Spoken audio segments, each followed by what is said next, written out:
Waraanni faashistii PP lola waraana bilisummaa Oromoo waliin taasisaa jiruun kasaara diinagdee fi namaa isa qaqqabaa jiru jalaa bayyanachuuf tooftaa adda addaa baasus injifannoo argachuu dhabuurraan kan ka'e hawaasa harka duwwaatti deebi'uun miidhaa geggeessaa jira. Akkuma kanaanis jajjabeen mataa guduruu waraanni bilisummaa Oromoo humna weerartuu PP maqaa sakattaa woboon baatee hawaasa dararaa turte. Torban kana keessaa daba tolchaa turuu gabaasa akkuma turre yeroo ammaas lola woboo waliin taasisu dheessuun meeshaalee gurguddaa laala dhaabbatanii dhukaasaa jiraniin miidhaan namoota nagaa irratti ta'aa jiraachuus himan. Kaleessa waxabajjii 2024 godina Gujii Ba'aa aanaa Waadraa ganda Sokoraa jedhamu keessatti meeshaalee gurguddaa marfiizuu 23 fi mortera waraanni sirnichaa darbachaa jiruunis manneen gubachuu fi qabeenyi manca'uunis beekameera. Hanga gabaasni kun qindaatti hawaasni gandichaa sodaa fi lubbuu isaanii baraaruuf waraana sirnichaa jalaa dheessuun kanneen baqatan danuu akka ta'anii himama. Garuun baay'inaan godaantota Itoophiyaa feetee qarqara Yemenitti dhidhimte yoo xiqqaate namoonni 49 galaafachuu dhaabbanni godaantota idil addunyaa IOM beeksisee jira. Kanneen balaa kanarraa hafan lubbuu baraartotatti akka dubbatanitti bidiruun sun godaantota 250 ta'an feetee turte jedhameera. Kan garagaltes bubbee hamaarraa akka ka'e dubbatamee jira. Zalaalam Taaddasaa dabalatasaa qaba.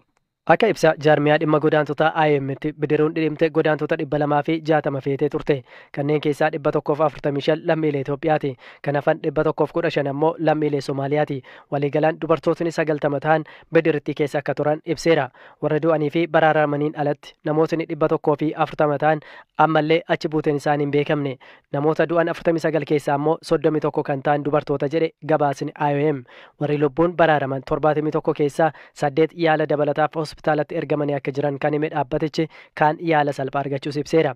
Akka gabaasichaatti taanaan bidiruun godaantota qabatte kun dilbata dheengaddaa ganama Soomaaliyaa naannoo Bosaasoo irraa ka'uun gara Yemenitti imalaa turte. Aangawoonni magaalaa Roodum kan baha magaalaa guddoo Yemenitti argamtu akka jedhanitti bidiruu kana kanneen yaabbatan keessaa garri caalu lammiilee Itoophiyaadha. Godaantotni kun Yemen keessa bahuun Saawudi Arabiyaa seenuuf itti dhimma bahu. Aangawaan bulchiinsa Roodum Hadii Al-Hurmaam bidiruun kun kan dhidhimte osoo qarqara galaanaa hin gahin duradha jechuun Rooyitersitti himaniiru. Namootni bakkicha turan lubbuun namootaa hedduu baraaruun ibsameera. Tasgabbii dhibuu siyaasaa gogiinsaa fi haalli qilleensa hamaa gaanfa Afrikaatti mudate akka godaansi naannichatti hammaatuuf sababa ta'eera jedhe IOM. Dubbi himaan dhaabbatichaa Mohaammed Ali Abunaajelaa kun dhimma godaansaa irratti cimsinee waliin ta'uun akka hojjechuu qabnuuf agarsiiftuu guddaadha jedhan. Akka ragaan UN agarsiisutti bara 2023 qofa godaantotni 97 biyya Yemen ofiifuu waraana keessa jirtu seenaniiru. Hidhattootni Huutii Yemen keessa jiran dooniiwwan galaana diimaarra imalan irratti haleellaa raawwachuutti fufanis godaantonni kun imala balaarra buusu hordofuun gara Yemen seenuun dhiisne. Godaantota Jibuutii irraa ka'uun karaa seeraan alaa galaana diimaa qaxxaamuruun gara Saawudii Arabiyaa fi biyyoota galoo galaanaa kaan imalan yeroo garaagaraatti balaasuu kaneessaan mudateera.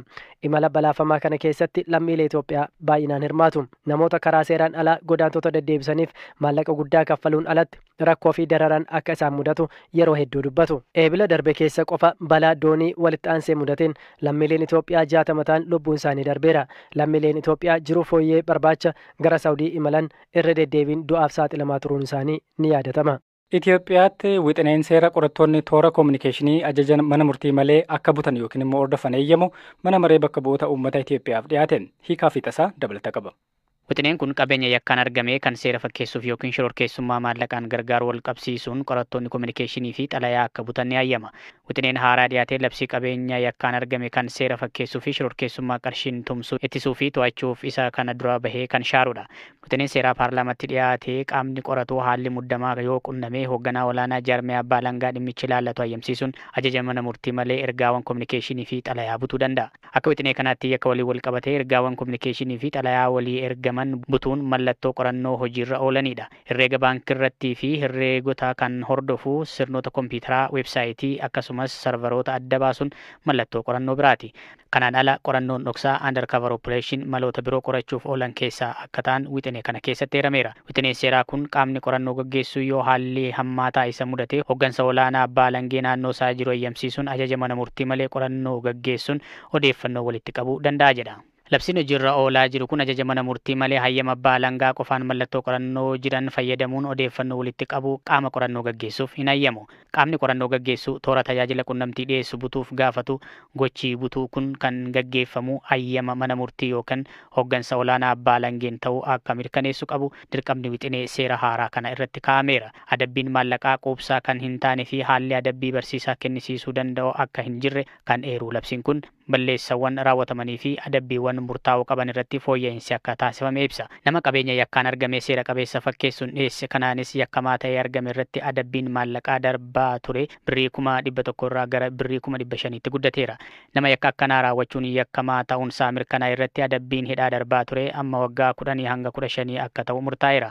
Yakka shororkeessitoota maallaqaan deeggaruu irrattis adabbiin maallaqaa fi hidhaa wal fakkaatan akka darbu murtaa'ee jira. Wixineen seeraa kun mana maree bakka bu'oota uummataatti dhiyaachuun koree dhaabbii dhimmi ilaallatuun erga ilaalamee booda mana marichaaf dhiyaatee hojiirra akka ooluuf raggaasifamuu qaba.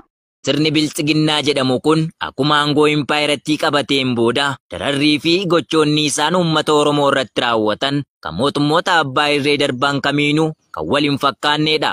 Magaalichatti murni PP maqaa gaachana sirnaan socho'an garmalee uummata hiraarsaa kan jiran yoo ta'u, sa'a lamarraa eegaluun eeyyama mana murtii malee mana jiraattotaa sakatta'uu fi yommuu sakatta'an immoo warra Wallaggaa fi Amboo jalaa dhufeetti hin kireessinaa jechuun hawaasa Oromoo walitti diinomsaa jiraachuun barame.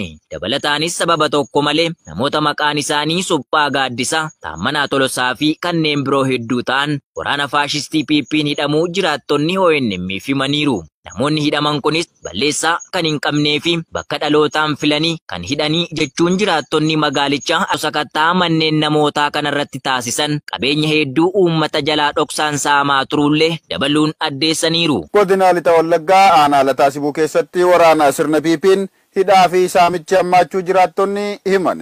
Inni bulguun dhiig dhangalaasiin kun bilchiginnaan fedhiyan gurturuu qabu Oromiyaa bakka hundatti uummata nagaa hidhaa saamichaaf ajjeecha irra raawwachaa jiruun ireen hawaasaa balaaf saaxilamaa jira. Haaluma kana hawwata bajjii 9,224 Lixa Oromiyaa Wallagga Lixaan alatti bugan buuke goorii iddoo adda qilxabba mootiitti bobba'u waraanni sirnicha namoota maqaan isaanii Girma Kumarra Nagaasaa, Jiraatu Qajeelaa, Gaarii Dafaa, Enook Gaarii, Abbaa Gammachuu, Saamu'eel Tasfaayee, Daagi Miikaa, Tasfaayee kaaftuu ceemaan kanneen jedhaman qabanii deemaniiru. Namoota qaban kanas isaan waraana bilisummaa Oromoo qunnamtu jechuun wajjir poolisii warra jirruutti hidhanii hiraarsaa jiraachuu maddeen himan. Kan hidhaa darbanii jiran kan malees mana obbo Goobana Dubuluutti jedhaman cabsanii seenuun qarshii 65,000 fudhatanii deeman. Marara Daani'eel kan jedhamu akaakayyuu obbo Goobanaa ammoo qabanii deemuun hidhaatti hiraarsaa jiraachuu maddeen dubbatan. Kaaba Oromiyaa godina Walloo aanaa Jillee Dhumuuggaa keessatti waraana faashistii PP'n hidhaa fi saamichi maqaa nyaata waraanaa jedhuun jiraattota irratti hammaatee jiraachuun gabaafame.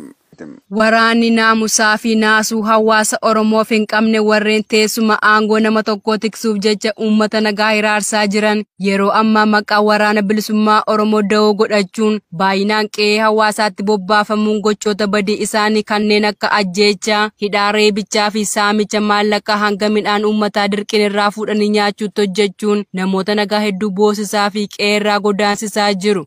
Haaluma kanaan kaaba Oromiyaa godina Walloo aanaa Jillee Dhumuuggaatti bulchaan ganda Baxxee fi Hiddaa Biloo maqaan isaanii Muusaa Adamii fi Mooyalii jedhaman waraana baatii tokko oliif aanaa Jillee Dhumuuggaatti bobbaasuun ulaa namootarra deemanii maqaa nyaata waraanaa jedhuun midhaan uummatarraa guuraa fi hawaasni cufti akka hulaa banatuun qarshii 300 hanga 500 kaffaluu qabdu jechuun dirqiin kaffalchiisuun namoota qarshii jedhame kana kaffaluu hin dandeenyee fi ganamaa fi galgala nyaata waraana bilxiqinnaa kanaaf hin laanne qabanii hidhaa jiraachuu maddeen ONM itti himan. Kana malees haadha ilmaanii abbaa warraa isaanii hidhattoota fiinxaaleeyyii Amaaraa faannootiin irraa ajjeefaman hedduun nu waan isiniif laannu hin qabnu abbaa warraa keenya du'ee ilmaan guddisuu nutti ulfaatee jira warreen jedhanii itti himatan qeerraa buqqaa fi reebamaa jiraachuun barameera.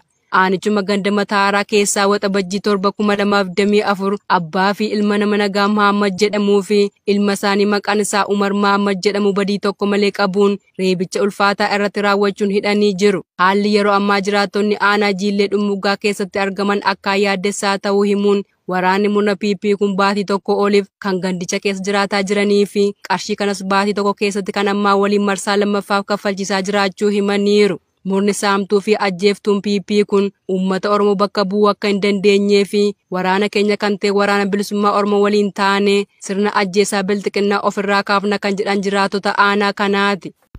Kabajamtootaa fi jaalatamtoota keenya oduun keenya har'a qabannee isin dhiyaanne kana fakkaata. Akkasuma rakkoo biyya keenya keessatti dabraa jiru akkasuma haala baqattoota keenyaa keessatti gartee bahara irratti namni dhumaatiin jiru hedduu kan nama gaddisiisu. Wanni kun kan irraa ka'e maali? Sababni uummanni keenya biyya irraa baqatuuf maali? Sababni biyya irraa namni deemuuf maali? Kajee dubbii keessa galchitee yeroo laaltu rakkoon biyyattiin keessa jirtu uummata gara dhumaatiitti nama saaxilaatiin jira. Uummanni yeroo ammaa kana biyya baqateetiin biyyaan baa keessatti kun biyyaan baa keessatti kurree bishaan dattaatiin kun bishaaniin akkasitti ka hiraata qurxummii ta'ee nami jiraachuutti jira. Kun amma guyyaa irraa kana ilmaan Itoophiyaa akkasitti kunoo gartee Jibuutii irraa gara gartee Yamanii ka deemtu akkasitti dhumattee akkasiin isiniin jaa kabajamtootaa fi jaalatamtoota keenya hedduu garaa nama nyaatu. Wanni Itoophiyaa kuni dhugaa kan nama mararuu. Wanni kun osoo nama gabbu'aan keessa jijjiiramni kun dhufee jijjiiramni kunis uummata keenyaa uumaa bahaa hin jiru. Maal bahuufi jira waan jiru keessa gagalchitee ilaaltu yoo taate dhugaa dubbachuu fi waa'een uummata keenyaa ka Itoophiyaa yookaan uummata Oromoo irratti deemaa jiru uummata Oromoof jijjiiramaa miti. Uummata Oromoo fi gaaga'ama guddaa isaan saaxilaatiin jira. Akkasii isiniin jaa kabajamtootaa fi jaalatamtoota keenya oduu biraa qabannee walitti deebinuu fi asumaan nagaan naa turaa isiniin jaa. Oduun keenya ka guyyaa irraa asumaaniin goolabaa nagaan naa turaa isiniin jaa kabajamtoota kiyyaa.